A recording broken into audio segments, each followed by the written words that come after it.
જય સદગુરુદેવ. માનવ મહિમા ભાગ 329. હે માનવીઓ, જેવી મતિ તેવી ગતિ. એટલે જેવા મનથી કરેલા કર્મ તેવી ગતિ પર મન બેસે છે અને જીવ તે તરફ આગળ વધે છે.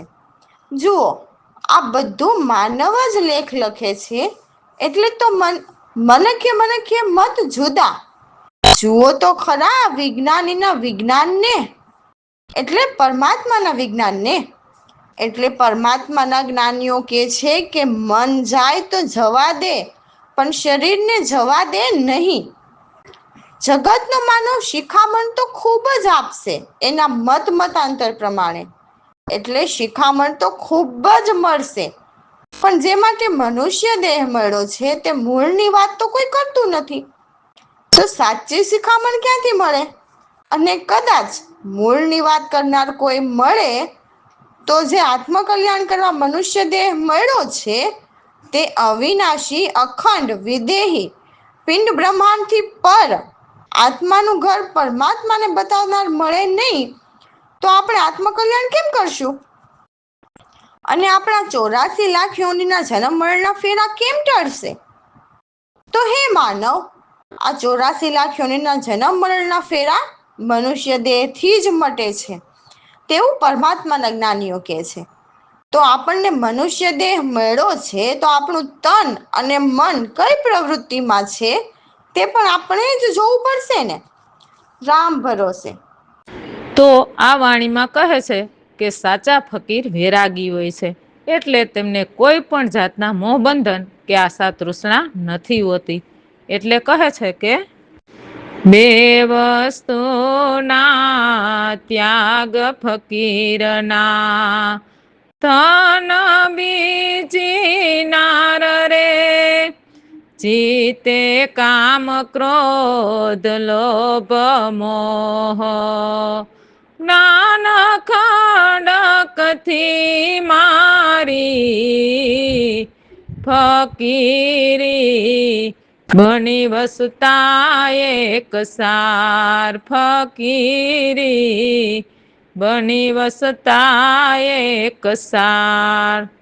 એટલે તેમને કોઈ કર્મ જ નથી હોતા, તો તેમને કર્મ જ ન હોવાથી કાયા દેહ ધરવો પડતો નથી. એટલે કહે છે કે સાચા ફકીરના ફરી જન્મ મરણ નથી હોતા.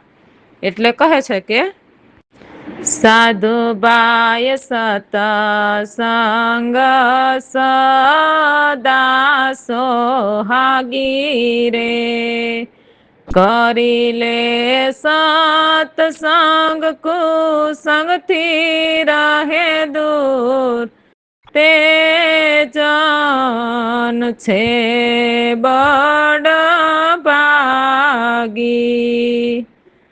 તેમને કોઈ પણ જાતના કામ, ક્રોધ, લોભ, મોહ કશું જ નથી હોતા. તે તેમના મન ઇન્દ્રિયોને જીતનારા હોય છે. ચરઅચરમાં એક પ્રભુને જ દેખે એવા આત્મરૂપ અનંતા છે. તો એવા સત્ય જ્ઞાની સદગુરુને ધન્ય ધન્ય છે કે જેમને સમાધિ લાગી, એટલે એમની સુરતા પરમાત્માને જઈને મળી. એટલે અમારા સદગુરુ કહે છે, જો ખુદાને મળવું હોય તો દિલને સાફ કરો, બેઉને દૂર કરીને ફર, ખુદા સાથે વાત કરો, જો ખુદાને મળવું હોય તો શબ્દ સુરતાનું પ્રભુ ભજન કરતા એવા અનુભવના વચન ઉચ્ચારતા. તો પ્રભુ ભજન કરતા શ્વાસને ઉલટ કરીને, એટલે સુરતાથી 3 લોક ઉલ્લંઘીને 3 લોકથી પર જઈને ખુદા કે પરમ પરમાત્મામાં, ખુદા કે પરમપદમાં રમતા. 3 લોક આદિના, જેમાં જીવ તેમાં ધ્યાન ધૂણી પર તપતા. એથી પર ચોથા પદ પર અનાદિના આસન, ત્યાં આશા તૃષ્ણાની લાકડી જલાવી નિત્ય સોહમ જાપ જપતા. એટલે સોહમ સ્વરથી કે ઈંગ્લા સ્વરથી પરમાત્માના જાપ જપતા એવું કહે છે.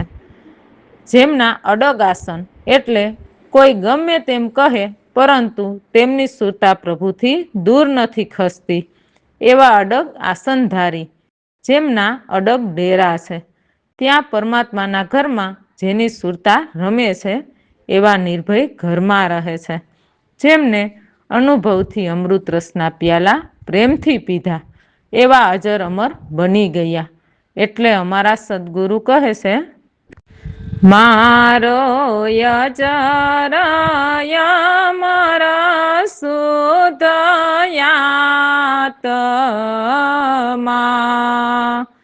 મારો જન્મ મરણ હવે કોણ અજરાય અમર સુદયાતમા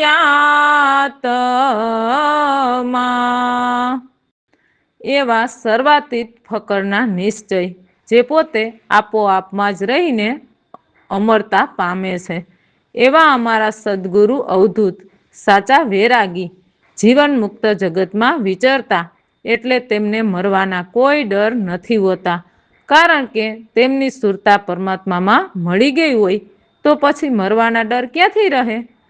તો વાણીના શબ્દો છે, એવા ફકીર વૈરાગી રે નહીં જન્મે નહીં મરતા રે કામ ન ક્રોધ લોભ નહીં મોહ મન ઇન્દ્રિયને જીત્યા રે ચરય ચરમાં એક જ દેખે આત્મરૂપયનંતા રે એવા ફકીર વૈરાગી રે નહીં જન્મે નહીં મરતા રે ધન્ય ધન્ય એ મને લાગી સમાધિ અનુભવ વચન ઉચારતા રે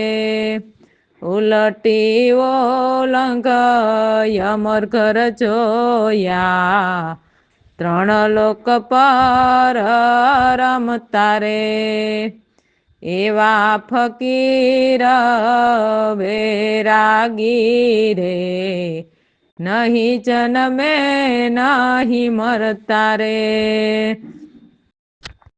ત્રણ લોક પર આસન યાદી ધ્યાન ધોણી પર તપતા રે આશા તૃષ્ણા લાકડી જલાવી સોહમ જાપ નિત્ય જપતા રે એવા ફકીર વૈરાગી રે નહીં જન્મે નહીં મરતા રે આસન અડગ ડગે નહીં ડેરા દૂર નિર્ભય ઘર રે તારે અનુભવયામૃત પીતા પ્રેમ રસ પ્યાલાય જરય મરના રે એવા ફકીર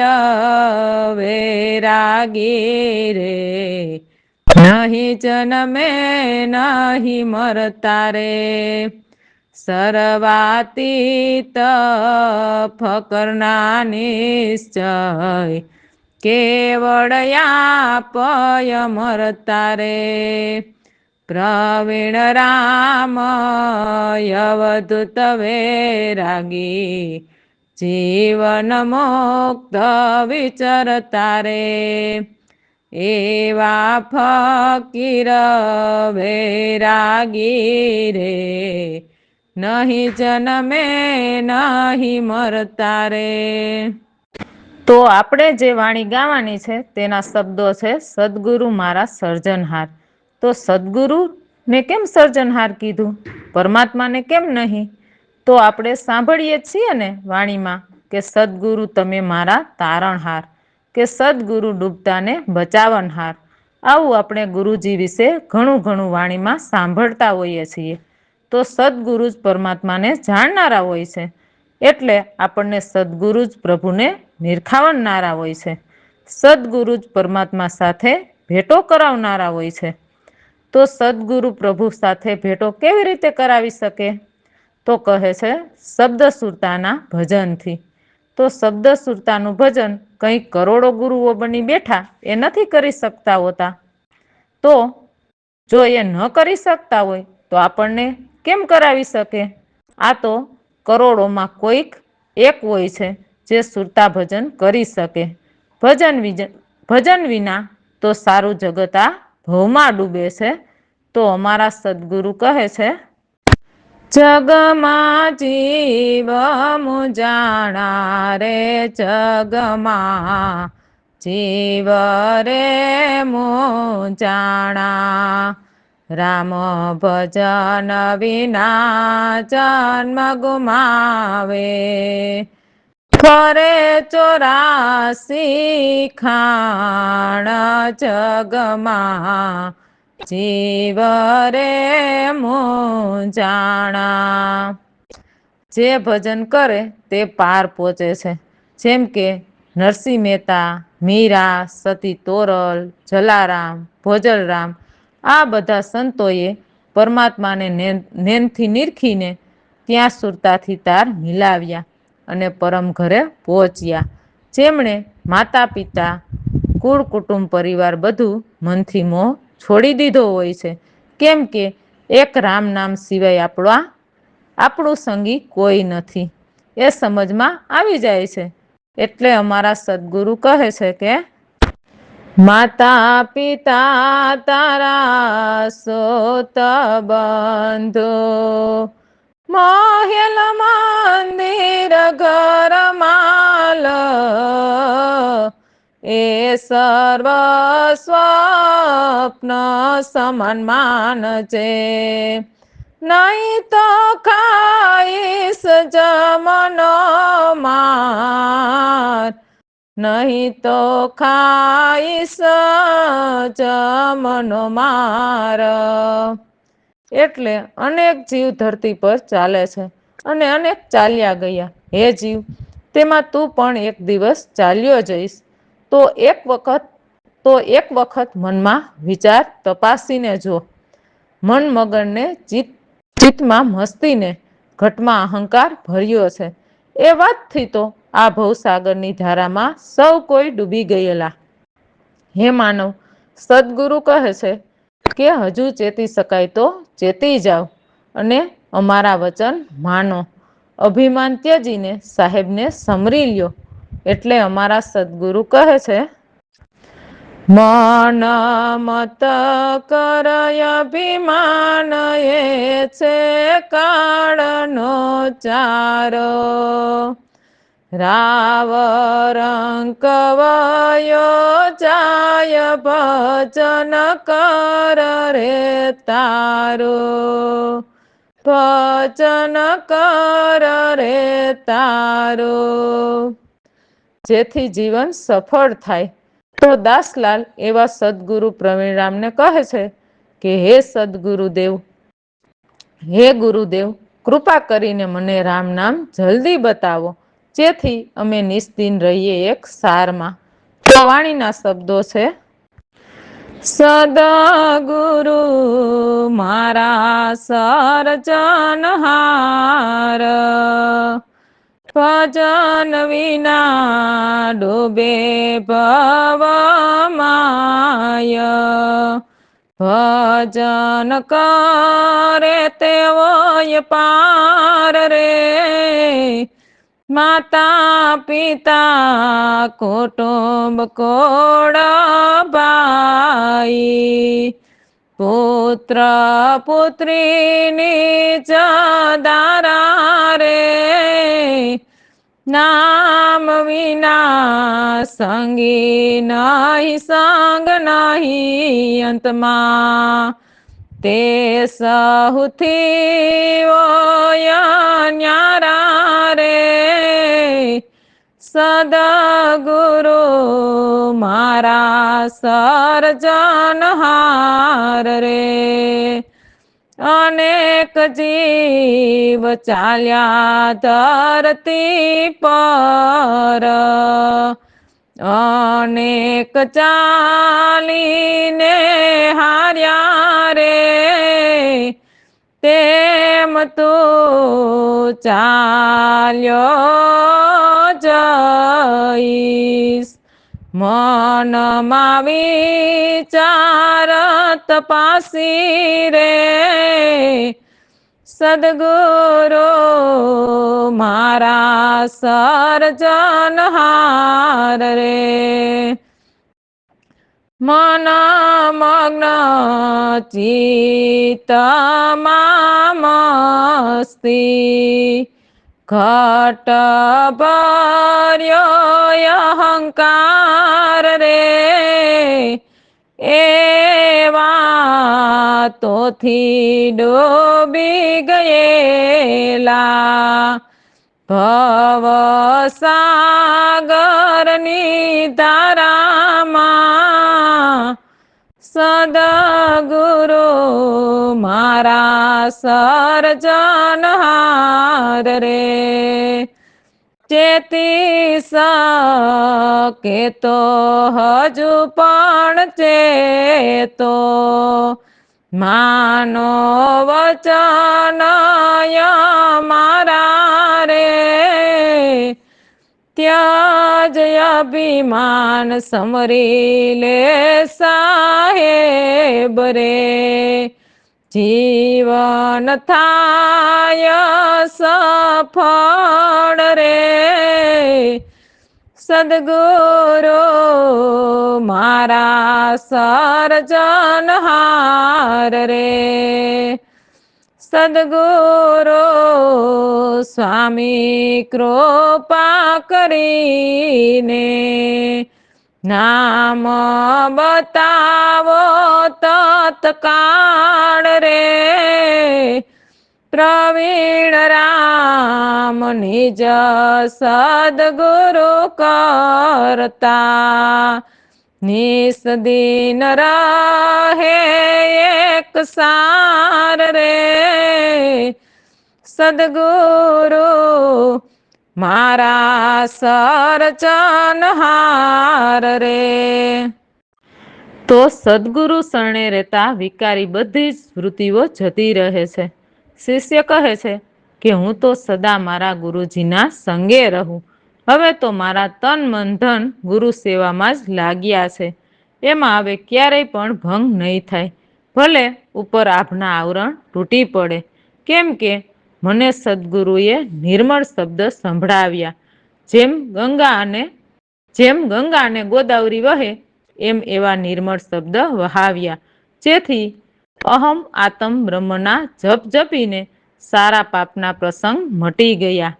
જેમ સર્વ આભૂષણ અનેક અવનવી ડિઝાઇનથી બન્યા છે અને અનેક ભાતના બન્યા છે, પણ જેમાંથી બધા અલગ અલગ બન્યા છે એ એકમાં જરા પણ ભેદ નથી. બધા જ અલગ અલગ પણ સર્વમાં એક જ રંગ છે.